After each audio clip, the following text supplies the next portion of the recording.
எனக்கு செய்ய போகிறது தட்டை. இது வந்து என்னென்னா புழுங்கல் அரிசி தான் நம்ம எடுத்துருக்குறோம். இது கூட வரமிளகா அதை வந்து நல்லா தண்ணியிலேயே நம்ம ஊற வச்சுக்கணும்.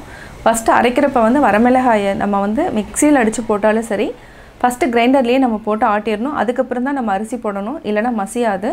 இது கூட வந்து நம்ம வந்து சீரகம், நீங்கள் தேவைன்னா ஓமம் கூட யூஸ் பண்ணிக்கலாம். இதுக்கு வந்து பட்டர் வந்து ரொம்ப அவசியம். ஒரு டேபிள் ஸ்பூன் நம்ம ஆட் பண்ணிக்கலாம். வாங்க எப்படி செய்கிறதுன்னு பார்க்கலாம். நான் இன்றைக்கி செய்ய போகிறது தட்டை.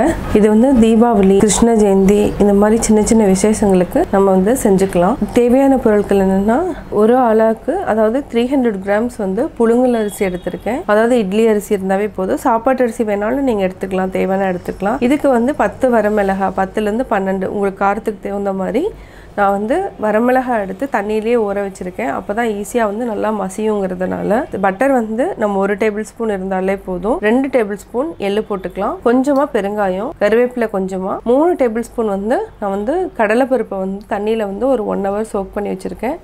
இதுக்கு வந்து ஒரு ஆளாக்கு பொட்டுக்கடலை எடுத்திருக்கேன்.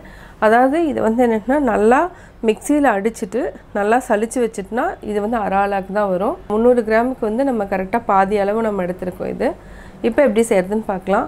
இதை வந்து நம்ம கிரைண்டரில் வந்து ஆட்டிட்டோன்னா நல்லா நைஸாக இருக்கும். மிக்சியில் அரைச்சிங்கன்னா என்னென்னா கொஞ்சம் பரபரன்னு ஆயிடுச்சுன்னா உங்களுக்கு வந்து தட்டை வந்து நல்லா வராது.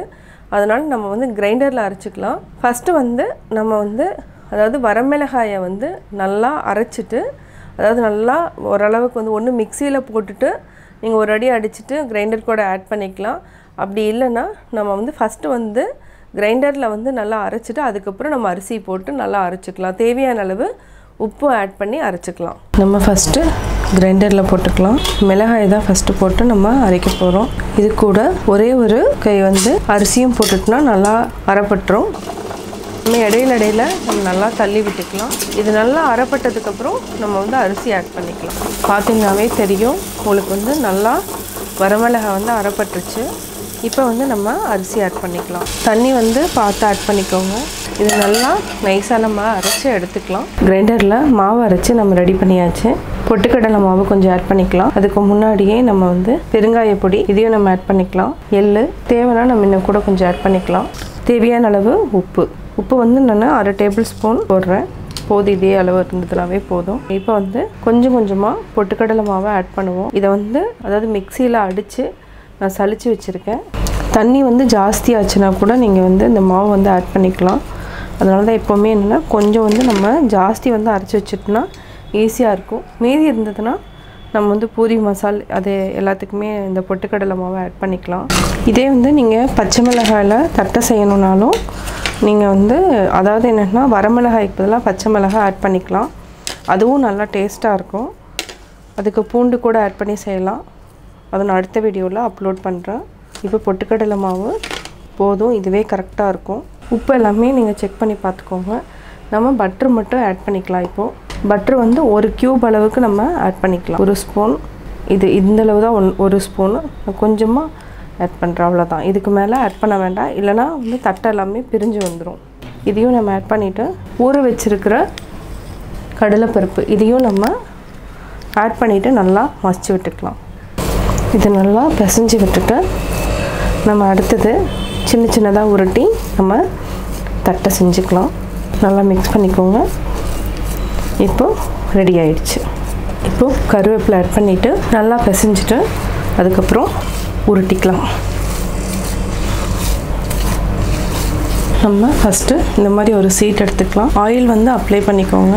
ஆயில் ஊற்றுனதுக்கப்புறம் அந்த சீட் இருந்தாவே போதும். நம்ம வந்து தட்டை வந்து சின்ன சின்ன உருண்டைகளாக பிடிச்சிட்டு நம்ம அதுக்கப்புறம் அப்படியே பரப்பிக்கலாம். இது இந்த லெவலில் இருக்குது. இதே மாதிரியே இந்த சைஸில் நம்ம தட்டை பிடிச்சிக்கலாம். உருண்டைகளாக இந்த மாதிரி பிடிச்சி வச்சுக்கோங்க. இது வந்து என்னென்னா ஈஸியாக இருக்கும் உங்களுக்கு. அதே மாதிரி இன்னொரு சீட்டில் வந்து நம்ம இதே மாதிரி தடவிக்கலாம். கொஞ்சம் டிரான்ஸ்பரண்ட்டாக இருந்தால் பரவாயில்ல, ஈஸியாக இருக்கும் உங்களுக்கு. ஃபஸ்ட்டு நம்ம இது மேலே வச்சுட்டு இப்படி ஒரு ப்ரெஸ் பண்ணிக்கோங்க. அதுக்கப்புறம் இந்த மாதிரி பெருசு பண்ணிட்டிங்கன்னா உங்களுக்கு வந்து தட்டை வந்து ரொம்ப ஈஸியாக வரும். இதை வந்து நம்ம அப்படியே எடுத்து நம்ம போட்டுக்கலாம். இதே மாதிரி நம்ம எடுத்து தனியாக எடுத்து வச்சுக்கலாம். இப்போ எண்ணெயில் பொரித்து எடுத்துக்கலாம். இப்போ நம்ம தட்டையில் எல்லாத்தையுமே போட்டு எடுத்துக்கலாம். சிம்மில் வச்சுக்கோங்க, ஹை ஃப்ளேமில் வைக்காதீங்க. இப்போ திருப்பி போட்டுக்கலாம். நம்மளுக்கே பார்த்தாவே தெரியும் எந்த அளவுக்கு வெந்திருக்குங்கிறது. நல்லா கோல்டன் ப்ரௌன் ஆனதுக்கப்புறம் நம்ம எடுத்துக்கலாம். நல்லா வெந்துடுச்சு. இதை நம்ம எடுத்துக்கலாம். இந்த மாதிரி நல்லா பொன்னிறமாக வந்ததுக்கப்புறம் நம்ம எடுத்துக்கலாம். இதே மாதிரி நம்ம எல்லாத்தையுமே போட்டு எடுத்துக்கலாம். சுவையான தட்டை ரெடி. நான் தட்டை எப்படி செஞ்சேங்கிறத பார்த்தீங்க. நீங்களும் வீட்டில் ட்ரை பண்ணி பார்த்துட்டு உங்களுடைய கமெண்ட்ஸ் எனக்கு சொல்லுங்கள். பிடிச்சிருந்தா லைக் பண்ணுங்கள். மறக்காமல் எங்கள் சேனலை சப்ஸ்கிரைப் பண்ணுங்கள்.